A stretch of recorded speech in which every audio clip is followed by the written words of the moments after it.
It's clear that a majority of Virginians support these measures, and so do a majority of you.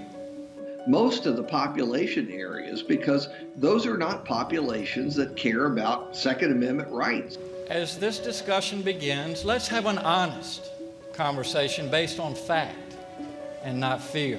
30 magazine clip in half a second. And based on fact. It is as heavy as 10 boxes that you might be moving. We will engage in civil dialogue.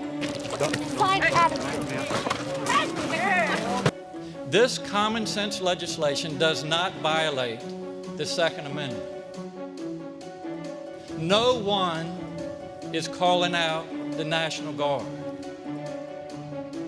No one is going door to door to confiscate guns.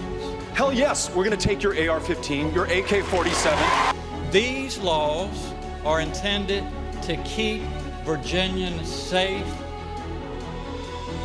Democratic leaders are still working on an assault weapons ban, but Republicans fear it will have magazine size limits affecting most handguns. Democrats say that despite the large rally, voters put them in charge when they want to get these bills through.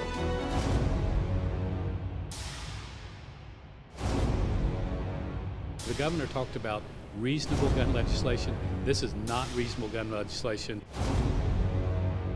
I worry that our country is too polarized and that we might not get past it. I worry that too many people believe there's not a place for them in our democracy.